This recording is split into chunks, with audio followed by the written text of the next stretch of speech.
Now for our weekend cover story. From running thousands of kilometres across the country to hauling a sled through the Arctic Circle in sub-zero temperatures, an increasing number of Aussies are choosing to challenge themselves in extreme ways, pushing their bodies to the absolute limit. But why, I hear you asking at home? Well, one man who might be able to help answer this is sports psychologist Gavin Freeman. He joins us now from Mount Hotham in Victoria. Gavin, good morning to you. Help us out here. Why are people drawn to pushing their bodies in such an extreme way? Well, there's a number of factors, and it really comes down to three core criteria.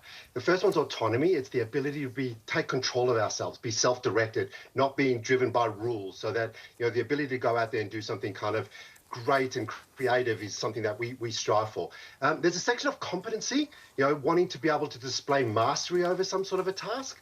And then the other side of it is this relatedness thing, being part of a community that does things. And so these three factors really drive our motivation to go out and do some of these other things. But it also comes down a little bit to our risk appetite and how much seeking we need, how much risk seeking we need versus how much risk avoidance we are. Gavin, is there a bit of peer pressure involved? Ali and I were just discussing off air that we feel like at our age, and Ali's significantly younger than me, all of our friends seem to be doing some sort of challenge. Something about being in your 40s, Gavin.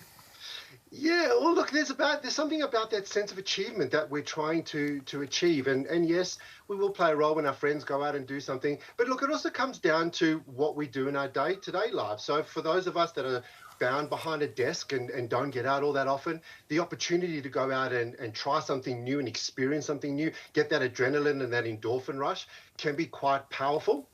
The intrinsic motivation, the drive to succeed is the thing that we really focus in here, as opposed to the extrinsic motivation. People don't do this for fame and money, these sort of activities. They really do it from a self-deterministic perspective. But it's fun. And you just got to make sure you're safe and look after and know what you're getting yourself into. I think that's probably the bigger thing. Rather than just doing what your friends tell you to do, make sure you really understand it so you can plan for all the contingencies that you need to plan for. 23-year-old Aussie Ned Brockman reached legend status after running from Perth to Bondi in just 47 days. The whole of Australia was watching it, Gavin, but the toll on his body was immense. What kind of long-term damage could we be doing by doing these extreme sports? Well, I think it comes down to the training that we put. I'm not a physiologist or a physio or a doctor, so I tend to look at the brain side of things. But we need to make sure that we plan for it. I think the body can deal with a lot of trauma and can deal with a lot of challenges that it throws at it, as long as we put the training in place. We've also got to make sure that after the fact, we look after ourselves and make sure that we completely refuel and actually recover. The body takes a long time to recover, both physically and psychologically. So you don't want to be jumping into too many of these things straight after each other if you don't have the base training that's there. The people that do this on a regular basis, they've trained for long periods of time. If you're going to go out and just do this as a one-off occasion, you've got to make sure you do that pre-planning. You've got to make sure you've got a race plan in place, and then you've got to make sure you've got a post-race plan to make sure the recovery is there so that you don't do any of that physiological damage. Psychologically, I'm not sure there's going to be a huge amount of damage done unless you experience some sort of trauma along the way, other than maybe a great sense of achievement once you've managed to finish it, and the fantastic stories you get to tell your friends.